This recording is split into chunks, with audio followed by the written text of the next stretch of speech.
أعوذ بالله من الشيطان الرجيم. بسم الله الرحمن الرحيم. يا أيها الناس أنتم الفقراء إلى الله والله هو الغني الحميد. تمام قسم کی تعریف و توصیف اللہ رب العالمین کے لیے لائق و زیبا ہے کہ جس نے ہم تمام کو اشرف المخلوقات بنایا اور ہمیں اسلام جیسی عظیم نعمت سے نوازا. ثانیاً درود و سلام ہو تمام انبیاء کرام پر کہ جن کو اللہ رب العالمین نے ہدایت کا ذریعہ بنا کر اس دنیا میں مبعوث فرمایا، خصوصاً ہمارے اور آپ کے آخری نبی جناب محمد رسول اللہ صلی اللہ علیہ وسلم پر کہ جن کو اللہ رب العالمین نے اس سلسلے کی آخری کڑی بنا کر اس دنیا میں مبعوث فرمایا. حاضرین، ہم ماہ شعبان کے آخری ایام سے گزر رہے ہیں اور کچھ ہی دنوں بعد ہم رمضان المبارک جیسے بابرکت مہینے میں داخل ہونے والے ہیں. آئندہ جمعہ جب ہم یہاں پر جمع ہوں گے تو ہم رمضان المبارک میں داخل ہو چکے ہوں گے. اللہ رب العالمین سے دعا ہے کہ اللہ رب العالمین ہم تمام کو ماہ رمضان کی سعادتیں نصیب فرمائیں. اس دنیا میں جتنے بھی انسان موجود ہیں، چاہے وہ مسلمان ہوں، چاہے وہ کافر ہوں، چاہے وہ اہل کتاب ہوں، تمام کے تمام گناہ سے شرابور ہوتے ہیں، تمام سے گناہ ہوتے رہتے ہیں. کوئی بھی انسان اس دنیا میں گناہوں سے پاک نہیں ہوتا، اور اللہ رب العالمین کی یہ رحمت ہے، اس کا فضل ہے کہ اللہ رب العالمین نے توبہ کا دروازہ اس وقت تک کھلا رکھا ہے جب تک بندہ موت کا فرشتہ نہ دیکھ لے یا پھر حالت غرغرہ نزا میں نہ چلا جائے. اللہ رب العالمین کی یہ رحمت ہے کہ اس نے توبہ کا دروازہ آخری دم تک کھلا رکھا ہے. جو بھی بندہ اپنے گناہوں سے توبہ کرنا چاہے اللہ رب العالمین اس کے توبہ کو قبول فرماتا ہے. لیکن اس کے باوجود بھی اللہ رب العالمین کی رحمت دیکھیے، اس کی مہربانی دیکھیے کہ اللہ رب العالمین نے بندوں پر ایک ایسا مہینہ عنایت فرمایا، ایک ایسا مہینہ بندوں کو دیا، ایک ایسے مہینے سے بندوں کو نوازا جس مہینے میں لوگ اپنے آپ کو جہنم سے آزاد کرواتے ہیں، جس مہینے میں بندوں کی جہنم سے آزادی کا پروانہ جاری کیا جاتا ہے، جس مہینے میں بندہ اپنے گناہوں سے پاک ہو سکتا ہے اللہ رب العالمین کی عبادت کر کر، روزہ رکھ کر، نمازیں پڑھ کر، اور اس مہینے میں مختلف عبادتیں کر کر اللہ رب العالمین سے بندہ اپنے آپ کو جہنم سے آزاد کروا سکتا ہے. اور یہ وہی مہینہ جسے ہم رمضان المبارک کہتے ہیں. اللہ رب العالمین نے قرآن میں فرمایا یا ایھا الناس انتم الفقراء الی اللہ واللہ هو الغنی الحمید. اللہ رب العالمین جب ہمیں یہ اتنے سارے مواقع فراہم کرتا ہے مغفرت کے اور اپنے معافی کے، جہنم سے آزاد کروانے کے، تو اللہ رب العالمین کو ان تمام کی کوئی حاجت نہیں کہ بندہ میری عبادتیں کرے، بندہ مجھ سے دعائیں کرے. اللہ رب العالمین ان تمام سے بے نیاز ہے. اللہ رب العالمین ان تمام سے بے نیاز ہے، بلکہ بندوں کو اس کی ضرورت ہے کہ بندے اپنے آپ کو جہنم سے آزاد کروائیں اور اللہ رب العالمین کی مغفرت کے حقدار بنے. اللہ نے فرمایا کہ اے لوگوں، تم اللہ رب العالمین کے سامنے محتاج ہو، اللہ رب العالمین کے سامنے فقیر ہو، تم سے مانگنے والے ہو. واللہ هو الغنی الحمید، اور اللہ رب العالمین کی ذات ایسی ہے جو بے نیاز ہے اور تعریف شدہ ذات ہے. اور ایک حدیث میں اللہ کے نبی صلی اللہ علیہ وسلم نے حدیث قدسی میں فرمایا کہ اللہ رب العالمین فرماتا ہے یا عبادی لو ان اولکم وآخرکم وانسکم وجنکم، کہ اے میرے بندوں، تم میں کا پہلے انسان سے لے کے آخری انسان تک، اور تم میں کا انسان اور تم میں کا جنات اگر مل کر بھی میری عبادتیں کرنا چاہیں، میری عبادت کریں، تو اس سے میری ملکیت میں، میری بادشاہت میں کوئی بھی چیز زیادہ ہونے والی نہیں ہے. اور اگر تم تمام مل کر میری نافرمانی کرنے پر اتر جاؤ تو اس سے میرا کوئی نقصان نہیں، میری ملکیت میں، میری بادشاہت میں کوئی نقصان آنے والا نہیں. تو معلوم ہوا کہ جو بھی عبادتیں ہم کریں گے اللہ رب العالمین کے سامنے جب ہم گریہ گزاری کریں گے، اللہ رب العالمین سے مانگیں گے، تو اس میں ہمارا فائدہ ہے، اللہ رب العالمین کا کوئی فائدہ نہیں. اللہ رب العالمین ہمارا محتاج نہیں، ہم اللہ رب العالمین کے محتاج ہیں. اسی لیے ہم جانتے ہیں کہ ہمارا یہ معاشرہ تاجروں والا معاشرہ ہے. ہم میں سے اکثر لوگ تجارت پیشہ لوگ ہیں، ہم میں سے اکثر کا تعلق تجارت سے ہوتا ہے. جب ہمیں معلوم ہوتا ہے کہ آئندہ آنے والے دنوں میں یا آئندہ مہینوں میں یا پھر کسی مہینے میں کام زیادہ چلنے والا ہے، کام اپنے زوروں پر ہوگا، مارکیٹ اپنے زور پکڑنے والی ہے، تو ہم کیا کرتے ہیں؟ اس کے لیے سب سے پہلے اپنا ذہن بنا کر چلتے ہیں، اس کے لیے تیاریاں پہلے سے شروع کر دیتے ہیں کہ فلاں مہینے میں کام زیادہ چلنے والا ہے تو ہم اس کے لیے اپنے آپ کو فارغ کر لیں، اس مہینے میں کوئی دوسرا کام نہیں کریں گے، صرف ہم اس کام کے لیے اپنے آپ کو فارغ کر لیں گے. یہ ہوتا ہے ہمارا دنیا کا معاملہ. اسی طرح جب ہمیں ہمیں معلوم ہوتا ہے کہ رمضان آنے والا ہے، ہمیں جب خبر ہوتی ہے کہ رمضان آنے والا ہے تو ایک مومن کے دل میں خوشی کی لہر دوڑ جاتی ہے کہ اللہ رب العالمین ہمیں رمضان جیسے بابرکت مہینے سے نوازنے والا ہے۔ تو یہ خوشی صرف خوشی کی حد تک محدود نہ رہے، اللہ کے نبی صلی اللہ علیہ وسلم بھی خوش ہوا کرتے تھے اور اپنے صحابہ کو بشارت بھی دیا کرتے تھے۔ حدیث میں آتا ہے کہ اللہ کے نبی صلی اللہ علیہ وسلم جب رمضان کا مہینہ قریب آتا تو صحابہ کرام سے فرماتے قد جاءکم شہر رمضان شہر مبارک افترض اللہ علیکم صیامہ، کہ اے لوگوں، اے صحابہ، رمضان کا مہینہ آنے والا ہے، یہ وہ مہینہ ہے جو بڑا بابرکت مہینہ ہے، اللہ رب العالمین نے اس کے روزے تم پر فرض کیے ہیں۔ تو معلوم ہوا کہ رمضان کی آمد پر تو خوشی سب کو ہوتی ہے اور خوش ہونا بھی چاہیے، یہ اللہ رب العالمین کی ہم پر ایک بہت بڑی نعمت ہے، لیکن یہ خوشی صرف خوشی کی حد تک نہ رہے بلکہ یہ خوشی ہمارے آئندہ آنے والے رمضان کے لیے ایک لائحہ عمل بنے، ایک لائحہ عمل بنے۔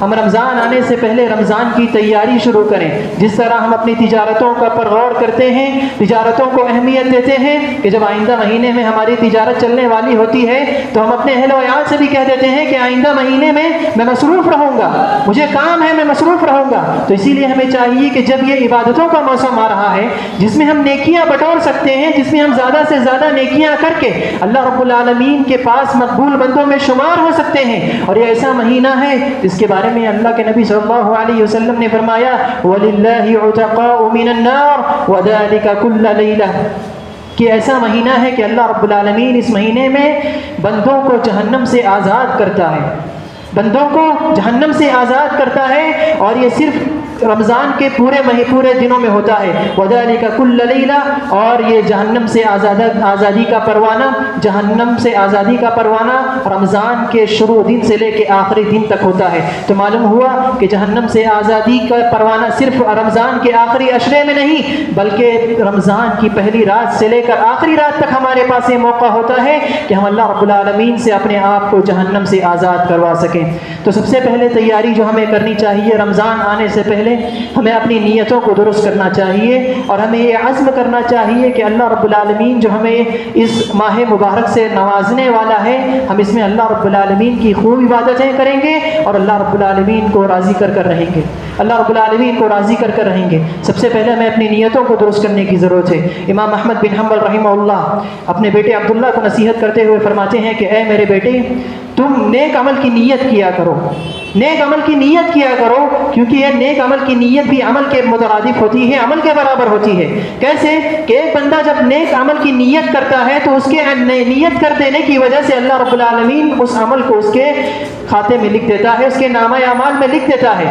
اگر آگے چل کر وہ بندہ وہ عمل کرتا ہے تو اس کے عمل کا بھی ثواب اس کو ملتا ہے، لیکن جو بندہ نیت کرتا ہے عمل کرنے سے پہلے تو نیک عمل کی نیت کرنے کی وجہ سے وہ عمل اس کے کھاتے میں، اس کے نامہ اعمال میں لکھ دیا جاتا ہے۔ تو ہمیں چاہیے کہ ہم رمضان آنے سے پہلے نیک عمل کی نیت کریں کہ اللہ رب العالمین ہم نیک عمل کرنے کی ہمیں توفیق عطا فرما۔ ہمارا جو رمضان آنے والا ہے، ہم رمضان میں مکمل طور پر عبادتوں کے لیے اپنے آپ کو فارغ کر لیں گے، اور ایسا ہونا چاہیے کہ ایک رمضان گزرنے کے بعد جو ہماری زندگی ہو رمضان سے پہلے والی زندگی سے بالکل مختلف ہونی چاہیے۔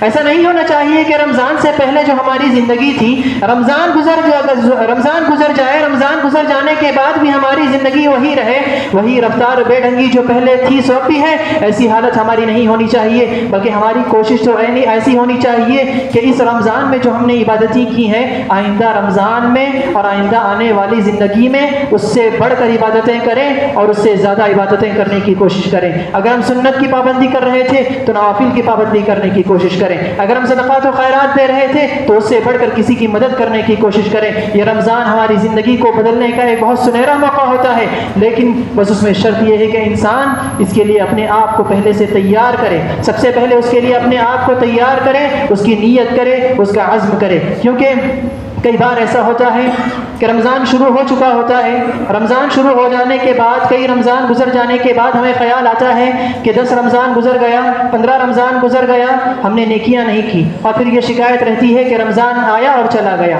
رمضان آیا اور یوں ہی چلا گیا۔ تو اس حسرت سے بچنے کے لیے اور اس افسوس اور نادانی سے بچنے کے لیے ہمیں چاہیے کہ رمضان آنے سے پہلے اپنی نیتوں کو درست کریں کہ جو بھی ہم رمضان میں نیکیاں کریں گے، جو بھی رمضان میں ہم صدقات و خیرات کریں گے، جو بھی اللہ رب العالمین کے لیے قیام اللیل کریں گے، وہ صرف اور صرف ہماری نجات کا ذریعہ بنے، کسی کو دکھاوے کے لیے، کسی کی شہرت کے لیے، کسی ناموری کے لیے ہم ایسے ہی عمل نہ کریں۔ اسی طرح رمضان کی تیاری میں ایک بہت بہترین سبب جو ہو سکتا ہے وہ ہے رمضان کی فضیلت کو جاننا۔ عموماً یہ ہوتا ہے کہ ہمارے پاس اگر کوئی قیمتی چیز ہوتی ہے تو اس قیمتی چیز سے بندہ فائدہ نہیں اٹھا سکتا۔ کیوں؟ کیونکہ اس کو اس کی اہمیت نہیں معلوم ہوتی کہ یہ چیز میرے پاس ہے تو کتنی قیمتی ہے اور یہ کتنی اہمیت والی چیز ہے۔ تو نتیجہ کیا ہوتا ہے کہ وہ چیز اس کے پاس ہوتے ہوئے بھی وہ بندہ اس چیز سے فائدہ نہیں اٹھا سکتا۔ کیوں؟ کیونکہ اس کی اہمیت اس کو معلوم نہیں ہوتی، اس کی فضیلت اس کو نہیں معلوم ہوتی، اس کی قدردانی اس کو نہیں معلوم ہوتی۔ اسی لیے ہمیں چاہیے کہ رمضان آنے سے پہلے رمضان کی فضیلت کو جانیں، رمضان کی برکتوں کو جانیں۔ ہم ہر رمضان، ہر سال رمضان آنے سے پہلے اس کی فضیلتوں کو سنتے ہیں اور جانتے ہیں، اس میں کوئی نئی بات نہیں ہوگی، لیکن اللہ رب العالمین نے فرمایا وَذَكِّرْ فَإِنَّ الذِّكْرَىٰ تَنفَعُ المؤمنین کہ اے نبی آپ مومنوں کو نصیحت کریں کیونکہ نصیحت مومنوں کو فائدہ پہنچاتی ہے۔ تو بطور یاد دہانی ہمیں چاہیے کہ ہم ہر رمضان کی فضیلتوں کا مطالعہ کریں، اس پر غور کریں۔ اللہ رب العالمین نے قرآن میں رمضان کا نام لے کر فرمایا شہر رمضان الذی انزل فیہ القرآن ھدی للناس وبینات من الھدی والفرقان، کہ رمضان کا یہ وہ مہینہ ہے جس میں اللہ رب العالمین نے قرآن کو نازل کیا۔ یہ وہ مہینہ ہے جس میں اللہ رب العالمین نے قرآن کو نازل کیا۔ قرآن کیا ہے؟ قرآن اللہ رب العالمین کا کلام ہے۔ یہ وہ کلام ہے جو دوسری آسمانی کتابوں سے برتر ہے، بالا ہے۔ دوسری آسمانی کتابیں تورات اور انجیل ان میں تحریف ہو چکی ہے، لیکن قرآن کی یہ عظمت ہے، قرآن کی یہ شان ہے کہ اللہ رب العالمین نے اس کو تحریف سے پاک کیا ہے۔ اللہ رب العالمین نے قرآن کو جس شخصیت پر نازل فرمایا، اللہ کے نبی صلی اللہ علیہ وسلم پر، وہ شخصیت تمام انبیاء پر، وہ نبی تمام انبیاء پر فوقت لے کر گئے۔ اللہ رب العالمین نے جس امت پر قرآن کو نازل فرمایا وہ امت تمام امتوں سے بہتر ہے۔ تو ذرا سوچئے کہ اللہ رب العالمین نے اس قرآن کو جس رمضان میں، جس مہینے میں نازل کیا، کہ وہ مہینہ تمام مہینوں سے افضل نہیں ہو سکتا؟ اللہ رب العالمین نے قرآن کو رمضان جیسے بابرکت مہینے میں نازل فرمایا۔ اللہ نے دوسری جگہ فرمایا اِنَّا أَنزَلْنَاهُ فِي لَيْلَةِ الْقَدْرِ وَمَا أَدْرَاكَ مَا لَيْلَةُ الْقَدْرِ کہ اے نبی ہم نے اس قرآن کو لیلۃ القدر میں نازل کیا ہے، لیلۃ القدر میں نازل کیا ہے، اور یہ لیلۃ القدر رمضان کے آخری عشرے میں ہوتا ہے۔ تو ہمیں چاہیے کہ اس فضیلت کو اپنے ذہن میں رکھیں کہ یہ مہینہ اتنا بابرکت مہینہ ہے کہ اللہ رب العالمین نے تمام مہینوں کو چھوڑ کر اس مہینے کا انتخاب کیا۔ کس لیے؟ اپنے کلام مقدس کو، اپنے آخری کلام کو نازل کرنے کے لیے اس کلام کو نازل کیا۔ اور اسی طرح اللہ کے نبی صلی اللہ علیہ وسلم کا یہ معمول تھا کہ اللہ کے نبی رمضان کے مہینے میں قرآن کی بکثرت تلاوت، قرآن کا دورہ کیا کرتے تھے، حضرت جبریل کو قرآن سنایا کرتے تھے۔ آخری جب اللہ کے نبی صلی اللہ علیہ وسلم کا آخری رمضان تھا تو اللہ کے نبی صلی اللہ علیہ وسلم نے حضرت جبریل کو 2 مرتبہ قرآن سنایا، 2 مرتبہ اللہ کے نبی صلی اللہ علیہ وسلم نے حضرت جبریل کو قرآن سنایا۔ تو یہ قرآن اور رمضان کا ایک بہت بڑا اور بہت گہرا تعلق ہے۔ قرآن جس طرح مقدس ہے، یہ مہینہ بھی اسی طرح باعث تقدیس ہے اور باعث احترام ہے۔ دوسری فضیلت اللہ کے نبی صلی اللہ علیہ وسلم نے قرآن میں فرمائی کہ جب وہ رمضان کا مہینہ آتا ہے تو آسمان پر ایک فرشتہ آواز لگاتا ہے۔ کیا آواز لگاتا ہے؟ یا باغی الخیر اقبل ویا باغی الشر ادبر وَلِلَّهِ عُتَقَاءُ مِنَ النَّارِ وَذَلِكَ كُلَّ لَيْلَةٍ کہ آسمان سے ایک فرشتہ آواز دیتا ہے کہ اے نیکیوں میں سبقت کرنے والے آگے بڑھو، کہ اے بھلائی چاہنے والے، اے نیکی کرنے والے آگے بڑھو، یہ نیکیوں کا موسم ہے، یہ نیکیوں کا موسم بہار ہے، تم اس میں نیکیاں کرو۔ اور آواز دیتا ہے یا باغی الشر ادبر کہ اے گناہ کرنے والے، اے بری نیت رکھنے والے، گناہ کا ارادہ رکھنے والے، تم بس کرو، اب رمضان کا مہینہ آ گیا، اب گناہ سے بچتے رہو۔ اور آگے اللہ کے نبی صلی اللہ علیہ وسلم نے فرمایا وَلِلَّهِ عُتَقَاءُ مِنَ النَّارِ کہ رمضان کا وہ مہینہ ہے جس میں اللہ رب العالمین بندوں کو جہنم سے آزاد کرتا ہے، جہنم سے آزاد کرتا ہے۔ وَذَلِكَ كُلَّ لَيْلَةٍ اور یہ رمضان کی تمام راتوں کو ہوتا ہے۔ تو ذرا سوچئے کہ رمضان کا ایک مہینہ ایک آفر کی طرح ہے۔ اللہ رب العالمین ہمیں یہ دے رہا ہے کہ تم اپنے آپ کو جہنم سے آزاد کروا لو، اپنے آپ کو جہنمیوں کی فہرست سے نام نکلوا کر جنتیوں کی فہرست میں نام لکھوا لو۔ اور فرشتہ بھی رمضان کے تمام رمضان یہ منادی کرتا رہتا ہے، یہ آواز لگاتا رہتا ہے کہ اے نیکی کرنے والے آگے بڑھو، نیکی کرو، اور اے برائی کرنے والے تم بس کر دو۔ یہ رمضان کی فضیلت ہے۔ اور ایک رمضان کی فضیلت میں اللہ کے نبی صلی اللہ علیہ وسلم کی حدیث، جس میں اللہ کے نبی صلی اللہ علیہ وسلم نے فرمایا اذا دخل رمضان فتحت ابواب الجنہ وغلقت ابواب النار، کہ جب رمضان کا مہینہ آ جاتا ہے تو کائنات میں بہت ساری تبدیلیاں رونما ہوتی ہیں. کچھ ایسی تبدیلیاں ہوتی ہیں جو ہم محسوس کرتے ہیں.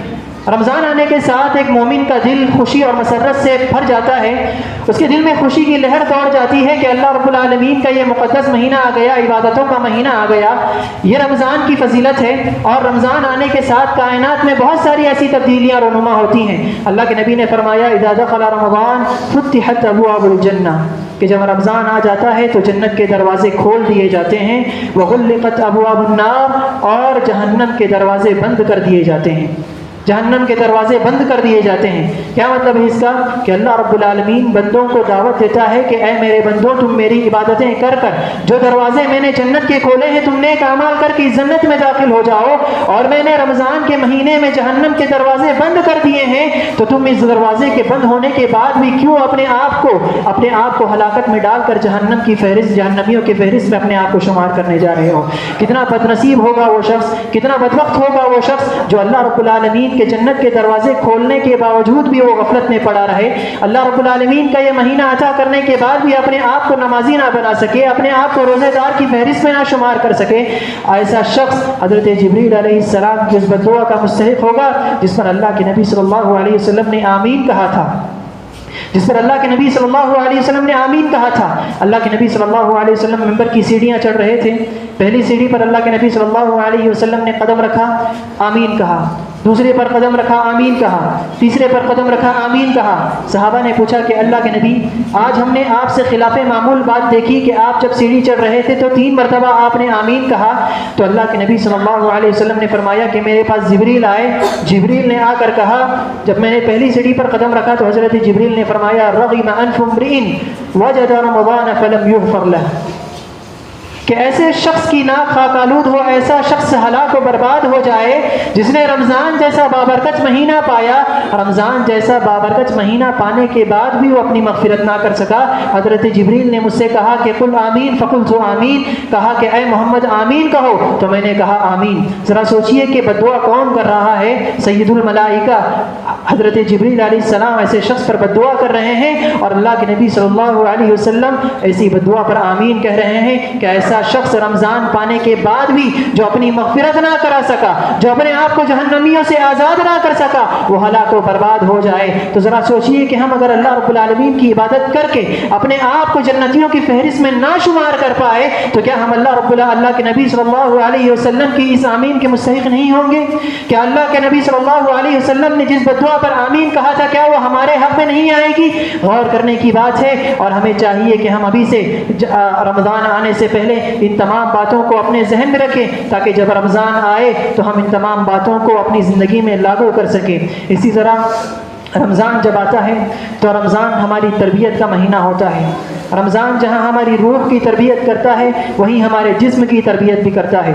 رمضان جہاں ہماری جسمانی اور روحانی دونوں تربیت کے لیے آتا ہے.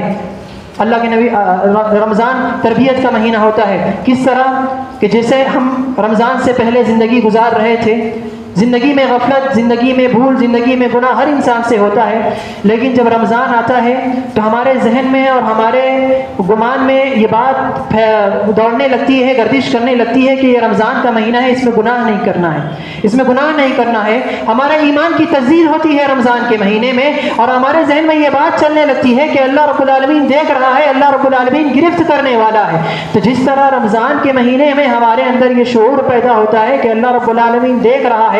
ایک روزے دار جب روزے کی حالت میں جب کوئی نہیں دیکھ رہا ہوتا، صرف وہی ہوتا ہے، تب بھی کھانے پینے سے پرہیز کرتا ہے، اس کے دل میں یہ بات ہوتی ہے کہ اللہ رب العالمین دیکھ رہا ہے. تو یہ رمضان اس بات کی تربیت کرتا ہے کہ جس طرح رمضان میں ہم برائیوں سے بچ رہے ہیں، اللہ رب العالمین کے دیکھنے کا خوف ہمارے دل میں ہے، اس کے دیکھنے کا شعور ہمارے دل میں ہے، تو اسی طرح رمضان گزر جانے کے بعد بھی یہ احساس اور یہ شعور ہمارے دل میں ہونا چاہیے کہ اللہ رب العالمین ہمیں دیکھ رہا ہے. صرف رمضان میں نہیں نہیں بلکہ رمضان کے بعد بھی ہماری زندگی ایسی ہونی چاہیے کہ اللہ رب العالمین ہمارا مراقبہ کر رہا ہے، اللہ رب العالمین ہمیں دیکھ رہا ہے، اللہ رب العالمین کسی بھی بندے سے ایک پل کے لیے بھی اوچل نہیں ہوتا۔ تو رمضان ہماری یہ تربیت کرتا ہے کہ جس طرح رمضان میں ہم اللہ رب العالمین سے ڈرتے ہیں، رمضان کے بعد بھی اللہ رب العالمین سے ڈرتے رہیں۔ اور ایک تربیت رمضان ہماری یہ کرتا ہے کہ جس مشقت سے ہم رمضان میں گزرتے ہیں، سخت گرمی کا موسم ہوتا ہے، ہم باہر نکلتے ہیں، اپنے گھر سے باہر نکل کر کام کرنے کے لیے آ جاتے ہیں، فلاں اپنی مصروفیات اپنی مشغولیات کو پورا کرنے کے لیے جاتے ہیں۔ جس مشقت سے رمضان میں ہم گزرتے ہیں، تو اس رمضان ہمیں پیغام دیتا ہے کہ زندگی کسی بھی پہلو میں، زندگی جب تک باقی رہے گی، زندگی میں مشقتیں آئیں گی، زندگی میں مصیبتیں آئیں گی، ان مصیبتوں پر صبر کرنا سیکھیں۔ جس طرح ایک روزے دار طلوع آفتاب سے لے کے غروب آفتاب تک کھانے پینے سے پرہیز کرتا ہے، اسے بھوک لگی ہوئی ہوتی ہے، پیاس لگی ہوتی ہے، لیکن وہ اس مشقت کو برداشت کرنے کے بعد رمضان کے روزوں کو مکمل کرتا ہے، 30 دن کے روزے مکمل کرتا ہے۔ وہ یہ نہیں دیکھتا کہ مجھے بھوک لگی ہے تو میں کھانا کھا لوں، پیاس لگی ہے تو پانی پی لوں، وہ اس مشقت کو برداشت کرتا ہے۔ کیوں برداشت کرتا ہے؟ کیونکہ اللہ رب العالمین نے ان روزوں کو اس پر فرض کیا ہے، اللہ رب العالمین نے اس پر فرض کیا ہے، اللہ رب العالمین نے یہ روزے اسے دیے ہیں۔ اگر وہ اللہ رب العالمین کی نافرمانی کرے گا تو اللہ رب العالمین اسے عذاب سے دوچار کرے گا۔ جب بندہ رمضان کے مہینے میں مشقت کو برداشت کرتا ہے، بھوک اور پیاس کو برداشت کرتا ہے، تو رمضان ہمیں سبق دیتا ہے کہ رمضان گزر جانے کے بعد بھی انسان کی زندگی میں چاہے جتنی بھی مشقتیں آئیں، جتنی بھی پریشانیاں آئیں، وہ انسان ان تمام چیزوں کو برداشت کرنے کی حالت رکھتا ہے، اپنے اندر طاقت رکھتا ہے۔ اللہ رب العالمین نے فرمایا لَقَدْ خَلَقْنَا الْإِنسَانَ فِي كَبَدٍ کہ ہم نے انسان کو پریشانی میں پیدا کیا ہے۔ پریشانی میں پیدا کرنے کا مطلب کیا ہے؟ کہ ہم نے انسان کو مشقتوں کے درمیان پیدا کیا ہے۔ انسان کی زندگی پیدا ہونے سے لے کر آخری دم تک اس کو پریشانی آئے گی، اس کو مصیبتیں آئیں گی، اس کے درمیان امتحانات آئیں گے، لیکن اللہ رب العالمین نے رمضان دے کر یہ بتایا کہ جب انسان رمضان کے مہینے میں روزے رکھ کر کام کر سکتا ہے، روزے رکھ کر عبادتیں کر سکتا ہے، بھوک کی شدت کو برداشت کر سکتا ہے، تو وہ زندگی میں آنے والی کسی بھی مصیبتوں سے لڑ سکتا ہے، کسی بھی مصیبتوں کو اپنے اوپر جھیل سکتا ہے۔ اور رمضان میں سیرت نبوی کا مطالعہ کریں تو معلوم ہوتا ہے کہ رمضان میں کئی ایسے بڑے بڑے حادثات پیش آئے۔ غزوہ بدر کی تاریخ کس کو نہیں معلوم، اور غزوہ بدر کی داستان کس کو نہیں معلوم کہ اس میں صحابہ نے کتنی مشکلیں برداشت کی تھیں، کتنا سخت معاملہ صحابہ کرام کو پیش آیا تھا۔ یہ کب تھا؟ یہ رمضان المبارک کا مہینہ تھا، لیکن صحابہ کرام اپنے گھروں میں نہیں بیٹھے رہے۔ یہ نہیں کہا کہ ہم روزے سے ہیں، جنگ لڑنے کے لیے نہیں جائیں گے، بلکہ عرب کی وہ چلچلاتی دھوپ میں بھی رمضان المبارک کے مہینے میں صحابہ کرام نے روزہ رکھ کر بدر کی جنگ لڑی تھی۔ اور اسی طرح خندق کی جب جنگ پیش آئی تھی، خندق جس میں صحابہ کرام نے میدان جنگ میں ایک بہت بڑا گڑھا کھودا تھا جس کو خندق کہا جاتا ہے، بہت کئی کلومیٹر والا گڑھا کھودا تھا صحابہ کرام نے۔ کیوں؟ کیونکہ دشمن اس پار سے اس پار نہ آ سکے۔ یہ بھی کب پیش آیا تھا؟ غزوہ خندق۔ غزوہ خندق بھی رمضان کے مہینے میں پیش آیا تھا۔ رمضان المبارک میں شروع ہو کر جب یہ غزوہ ختم ہوا تو شوال کا مہینہ آ چکا تھا۔ صحابہ کرام نے بھوک کی حالت میں رمضان کے روزے رکھ کر چلچلاتی دھوپ میں وہ گڑھا کھودا تھا، اور کوئی معمولی گڑھا نہیں تھا بلکہ بہت زیادہ گہرا اور بہت زیادہ کئی کلومیٹر کی مسافت پر پھیلا ہوا وہ گڑھا تھا جس کو خندق کے نام سے یاد کیا جاتا ہے۔ یہ کسی عام دن میں نہیں تھا۔ صحابہ کرام روزے کی حالت میں تھے، وہ اگر تھک جائیں تو پانی نہیں پی سکتے تھے، کھانا نہیں کھا سکتے تھے۔ بعض تاریخی روایتوں میں یہاں تک ملتا ہے کہ صحابہ کرام نے شدت کی وجہ سے اپنے پیٹوں پر پتھر باندھ لیے تھے، پیٹ پر پتھر باندھ لیے تھے کہ ہمیں بھوک کا زیادہ احساس نہ ہو اور جس کی وجہ سے ہم کام میں مصروف رہ سکیں۔ تو رمضان المبارک کا مہینہ ہمیں یہ بتانے کے لیے آتا ہے کہ انسان مشقت برداشت کر سکتا ہے۔ انسان کی زندگی میں چاہے جتنی بھی مصیبتیں آئیں، جب انسان اپنی ذاتی زندگی میں بھوک اور پیاس برداشت کر سکتا ہے تو انسان کچھ بھی برداشت کر سکتا ہے۔ حاضرین، یہ رمضان کا مہینہ، اس کا تعلق قرآن سے بہت گہرا ہوتا ہے۔ رمضان کا مہینہ اور قرآن، ان دونوں کا بہت گہرا تعلق ہوا کرتا ہے۔ ایک طرح یہ بھی کہ اللہ رب العالمین نے قرآن کو جو نازل فرمایا، اسی بابرکت مہینے قرآن کو رمضان المبارک میں نازل فرمایا۔ محدثین کے بارے میں آتا ہے کہ جب رمضان المبارک کا مہینہ آتا تو وہ تمام اپنے درس اور تدریس سے کنارہ کشی اختیار کر لیتے، وہ درس اور تدریس کو سائڈ میں رکھ دیتے، اب بالائے طاق رکھ دیتے۔ وہ کہتے ہیں کہ رمضان المبارک کے مہینے میں درس و تدریس نہیں چلے گی۔ امام مالک بن انس کے بارے میں آتا ہے، جن کو امام دار الہجرہ کہا جاتا ہے، جو موطا ممالک کے مؤلف ہیں، ان کے بارے میں آتا ہے کہ رمضان سے پہلے تمام ایام میں ان کا درس ہوا کرتا تھا، حدیث بیان کیا کرتے تھے، لیکن جیسے ہی رمضان المبارک کا مہینہ آتا تو وہ اس درس و تدریس سے ہٹ جاتے، اس سے معزولی اختیار کر لیتے اور اللہ رب العالمین کی عبادت میں اور قرآن کے لیے اپنے آپ کو صرف کر لیتے۔ دیکھیے حدیث بیان کرنا اور حدیث پڑھنا پڑھانا یہ ایک عبادت کا کام ہے، لیکن اسلاف کرام کا یہ معمول ہوتا کہ رمضان میں بھی افضل عبادتوں کو کیا کرتے تھے۔ افضل عبادت کیا ہے؟ قرآن کی تلاوت کرنا، قرآن کی تلاوت کرنا، قرآن کی تلاوت سے اس ماہ رمضان میں اپنے آپ کو جوڑیں۔ اور جیسا کہ بتایا کہ اللہ کے نبی صلی اللہ علیہ وسلم ماہ رمضان میں قرآن کا ایک دورہ کیا کرتے تھے، حضرت جبریل کو سنایا کرتے تھے، اور جب آخری سال تھا تو اللہ کے نبی صلی اللہ علیہ وسلم نے حضرت جبریل کو 2 مرتبہ قرآن سنایا۔ تو یہ رمضان اور قرآن کا بہت گہرا تعلق ہے، اسی لیے ہمیں چاہیے کہ رمضان کے مہینے میں ہم اپنے آپ کو قرآن سے جوڑیں، کم از کم 1 صفحہ 2 صفحہ جتنی ہماری طاقت ہو ہم قرآن کی تلاوت کرنے کی کوشش کریں، کیونکہ ایک مسلمان جب ایک روزہ رہ کر قرآن کی تلاوت کرتا ہے تو اللہ رب العالمین اس کی نیت میں اخلاص پیدا کرتا ہے، اس کا دل قرآن کی طرف مائل ہوتا ہے، تو ہو سکتا ہے کہ اللہ رب العالمین اس کے نیکیوں میں اضافہ کرے قرآن پڑھنے کی وجہ سے۔ اور ایک چیز جو ہمیں رمضان میں غور کرنے کی ہے وہ ہے دعاؤں کا اہتمام، وہ ہے دعاؤں کا اہتمام۔ جس طرح رمضان اور قرآن کا بہت گہرا تعلق ہے، اسی طرح رمضان اور دعاؤں کا بھی بہت گہرا تعلق ہے۔ اللہ رب العالمین نے قرآن میں جہاں روزوں کی فرضیت کا ذکر فرمایا کتب علیکم الصیام، جہاں فرمایا کہ تم پر روزے فرض کر دیے گئے ہیں، اسی آیت کے بعد والی آیت میں اللہ رب العالمین نے فرمایا وَإِذَا سَأَلَكَ عِبَادِي عَنِّي فَإِنِّي قَرِيبٌ، کہ اے محمد، اے نبی، جب آپ سے میرے بارے میں بندے پوچھیں گے تو آپ فرما دیجئے کہ میں ان کے قریب ہوں، جب میرا بندہ مجھ سے مانگتا ہے تو میں اس کو جواب دیتا ہوں۔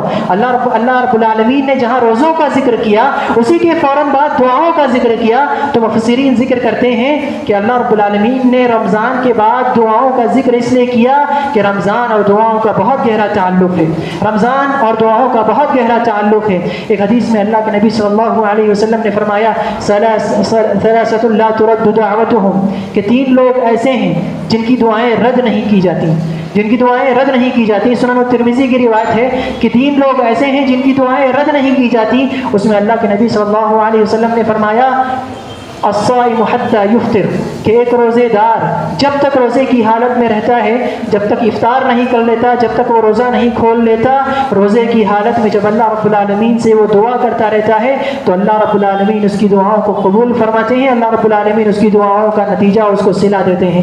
اور جب ہم روزے کھولنے کے لیے بیٹھتے ہیں، افطاری کے لیے بیٹھتے ہیں، تو اذان کا وقت ہو رہا ہوتا ہے، اللہ رب العالمین بندوں کی دعاؤں کو قبول فرماتا ہے۔ جب ایک بندہ روزے کی حالت میں ہوتا ہے، روزے افطار کرنے کے لیے بیٹھا ہوتا ہے، تو ہم اپنے معمولی باتوں میں مشغول ہوئے بغیر اللہ رب العالمین سے کریا گزاری کریں۔ وہ 5 منٹ کا وقت، وہ 2 منٹ کا وقت، وہ 10 منٹ کا وقت ہم اللہ رب العالمین سے دعا کرنے میں گزاریں کہ اللہ رب العالمین سے ہم جو چاہیں مانگیں، دنیا اور آخرت کی بھلائی مانگیں، اگر ہماری کوئی حاجت ہو تو ہم وہ مانگیں۔ تو معلوم ہوا کہ رمضان المبارک کا مہینہ ہماری دعاؤں کی قبولیت کا مہینہ ہوتا ہے۔ اللہ کے نبی صلی اللہ علیہ وسلم نے بتایا ہے کہ 3 لوگ ایسے ہیں جن کی دعائیں رد نہیں ہوتی، تو اللہ رب العالمین ہمیں ان دعاؤں سے ضرور نوازے گا۔ تو ہمیں چاہیے کہ یہ جو فرصت اللہ رب العالمین نے ہمیں دی ہے، یہ جو موقع اللہ رب العالمین نے ہمیں دیا ہے، اس موقع کو غنیمت جانیں اور اپنے رمضان کو بہتر سے بہتر بنانے کی کوشش کریں۔ اس کے لیے ہم نیت کریں کہ اللہ رب العالمین نے جو ہمیں رمضان دیا ہے ہم اس میں بھرپور عبادتیں کریں گے،